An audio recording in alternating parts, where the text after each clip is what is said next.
So, listen to this. What if I told you that between 1981 and 2012, no Bundesliga striker, not Dzeko, not Luca Toni, not Klose, not even Klinsmann, managed to outscore this guy? Yeah, I know it may look like I got that picture from some charity match he attended in his 50s, but that's actually from his last ever match for Werder Bremen. And yes, even in his prime, Ailton looked a bit, well, as it says on the first line of his Wikipedia page, rotund. However, you know how scientists used to say that bees shouldn't be able to fly given their tiny wings and huge bodies?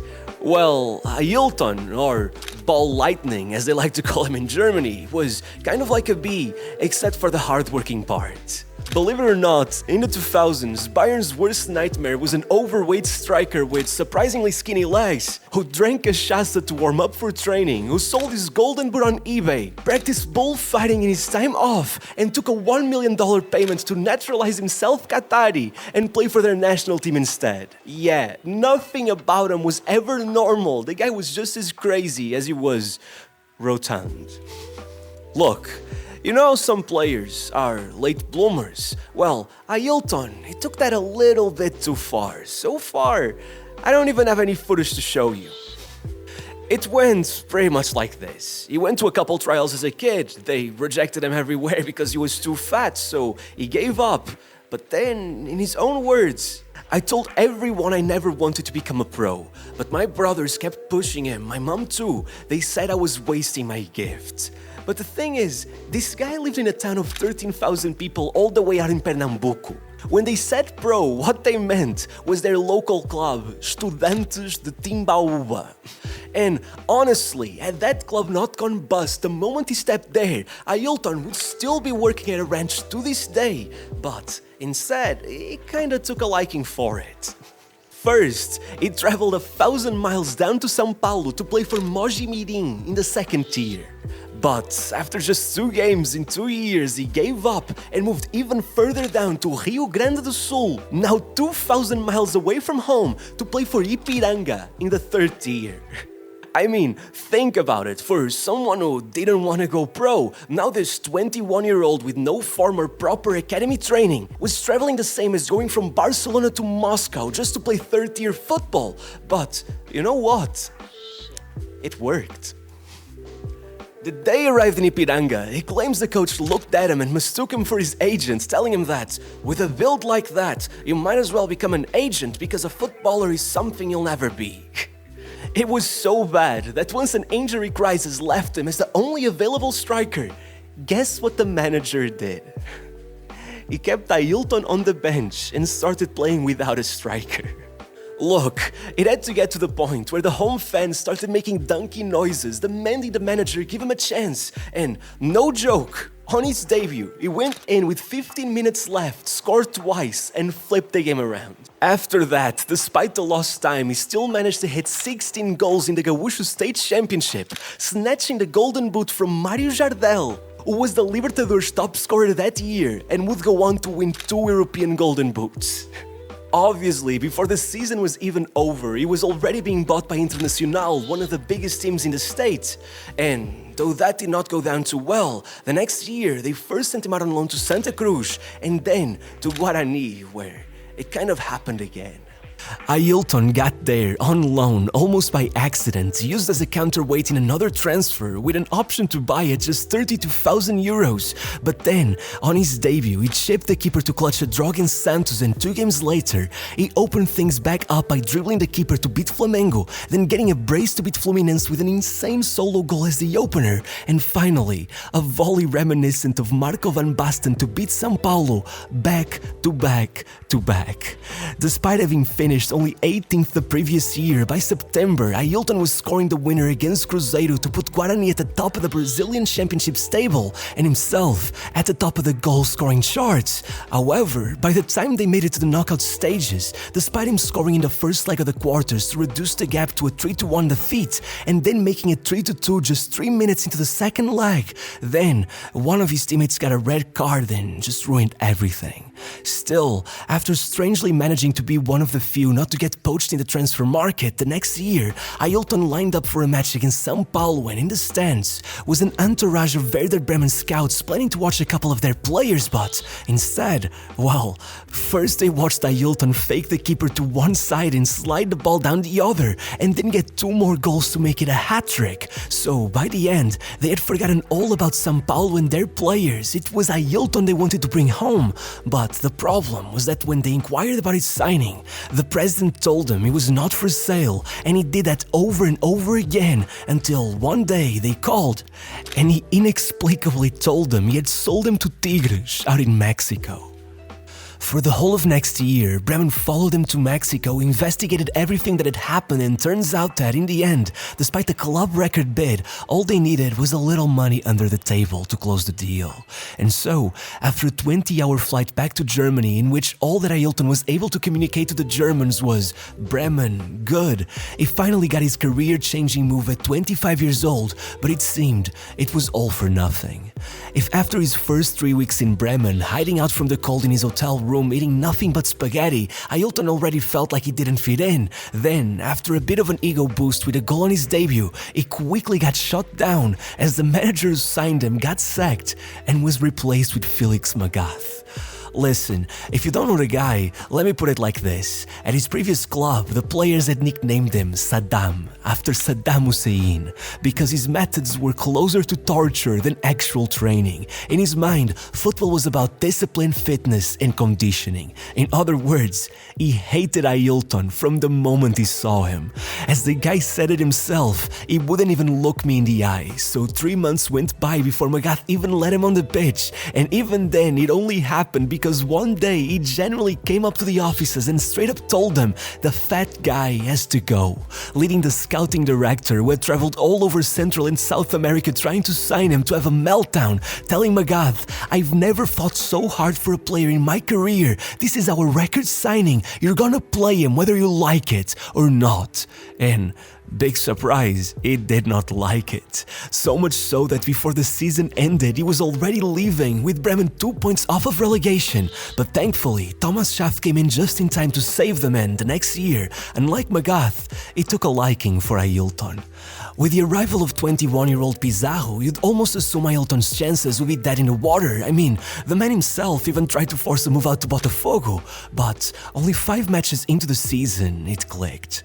Tied 2-2 against Wolfsburg, Ailton had only come in because Bogdanovic had come out injured, yet then he scored and assisted Pizarro twice, all in quick succession, getting most of the fans who had already dubbed him a big fat flop to raise their eyebrows and then be completely astonished.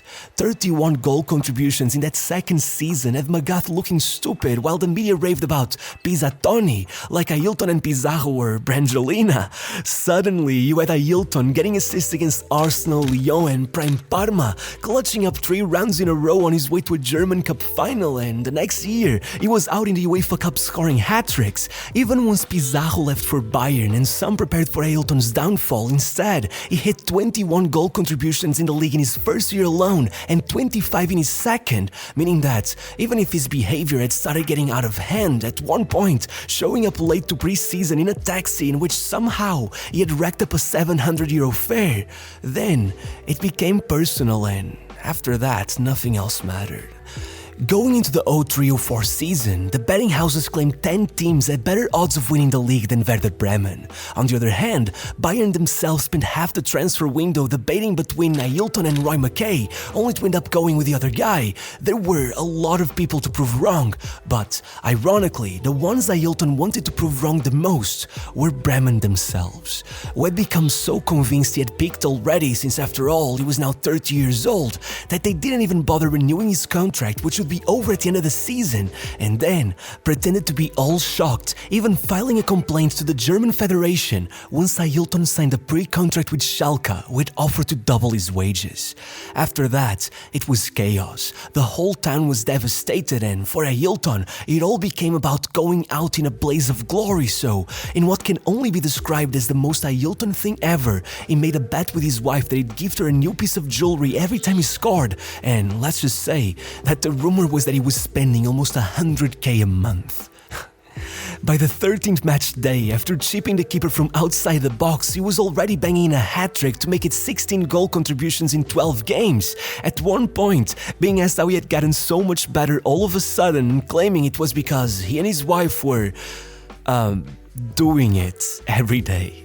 Regardless, a month later, having scored or assisted in all of the next 4 matches, he had Bremen at the top of the table, 5 points clear of Bayern just in time for the winter break. And they did not let go of that lead, not losing for 22 matches in a row right up till the 32nd match day, precisely against Bayern, where 35 minutes in, Ailton was already banging in their third, meaning that even if their darling Roy McKay would get one back as the whistle was sounded, Ailton had secured Bremen their first Bundesliga in 11 years, and from then on, he just didn't care at all. At the end of that game, he was so out of it, he gave a whole interview in a mix of German and Portuguese that nobody could understand. Then, the next game, he came into the locker room with a plastic bottle full of cachaça, set it down on the table, and told his teammates it was an energy drink, even getting a few to take shots with him without the manager noticing.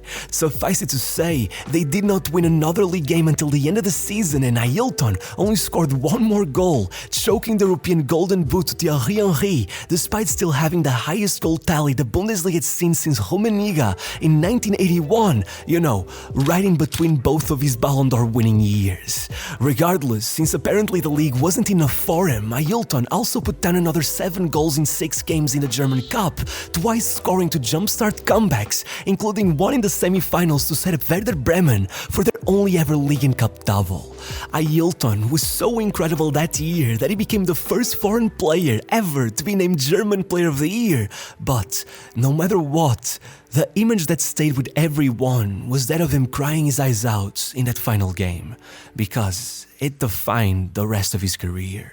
To start things off, having become convinced he'd make the squad for the Copa America, Ailton was instead completely ignored by the national team manager, despite him resting all of the superstars and calling up a bunch of B-list players like Wagner Love, Ricardo Oliveira and Luis Fabiano, who had nowhere near his numbers. So, in the most hilarious act of protest, after being told the German national team wouldn't want him either, once Ailton got a letter from the Qatari royal family offering him $1 million to naturalize himself Qatari and join their national team, he took it, forcing FIFA to come in guns blazing in order to stop him, and eventually settling for spending his summer back home, watching Brazil win the Copa America on the TV, swimming in the swamps of Pernambuco, drinking beer, riding horses, and practicing his bullfighting skills.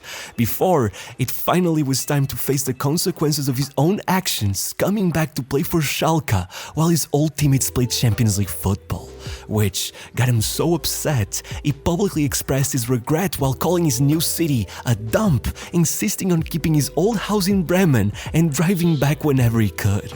By the end of the year, he had 26 goal contributions as he led Schalke to a second-place finish, their highest since the 1950s. Yet, he had become so controversial they opted to ship him off to Besiktas, where things took such a wrong turn that he ended up being caught by his own manager in the airport, trying to flee the country in January, eventually getting so desperate to leave that he took a loan out to Hamburg, Werder Bremen's direct rivals. Though, in the most hilarious of twists, not only was he virtually useless the whole time he was there, but the one time he faced Bremen, with the two clubs fighting for the last remaining Champions League spot, he managed to miss an open goal, handing qualification to his old club, getting his old fans to start chanting his song again, and going as far as hijacking the online polls to get him elected as Hamburg's Player of the Season.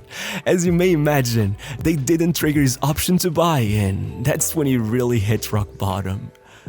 Suddenly, he was approaching 34 years of age, signing for Red Star for just $300K, while rumors went around that, likely because of all the jewelry he kept buying his wife, he had gone broke. And 6 months in, following a loan to Grasshoppers in Switzerland where he actually balled out with the 3rd highest goal-scoring rate in the league, not only did he ruin it all from the start by showing up a couple weeks late to their training camp, but found himself in the middle of a huge controversy as his agent was forced to put his Bundesliga top scorer award up for auction on eBay in order to get back some of the money that Ailton owed him. Yeah, desperate for cash, he first took another move back to the Bundesliga, this time to recently promoted Duisburg, where he was described as resembling the shape of a balloon. Only scoring a single goal the whole time he was there, but at least making sure it made them the second highest foreign goal scorer in the history of the league. And of course, doing it away at Bremen so his old fans could give him some applause. Though, that did not stop Duisburg from terminating his contract right after, leading him to move to Ukraine, playing 2 games there, getting terminated again, then moving to Austria, and actually doing half decent but referring to his own club as not a professional team and getting kicked out again. It all got so bad that after he tried to move back to Brazil, only to find that nobody wanted him, Transfer Market actually listed him as retired, without him ever announcing anything.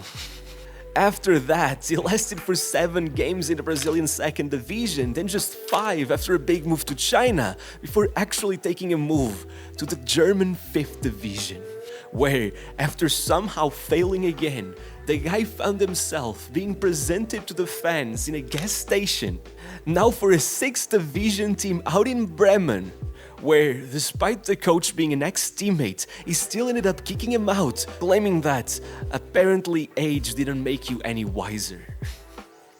So, after a stint playing regional football in Brazil, believe it or not, it took him ending up in a German reality show trying to make a buck so that at 40 years old, he finally managed to put up some decent numbers again. 19 goals in 20 matches in the German 6th division. At which point, Bremen just invited him to play one final game for them, managing to sell out their 40,000-seat stadium 10 years after leaving, scoring a hat-trick, and being handed the money from those tickets so he could finally stop embarrassing himself playing at such a low level. As they say, life comes at you fast, and for Ailton, it came and went.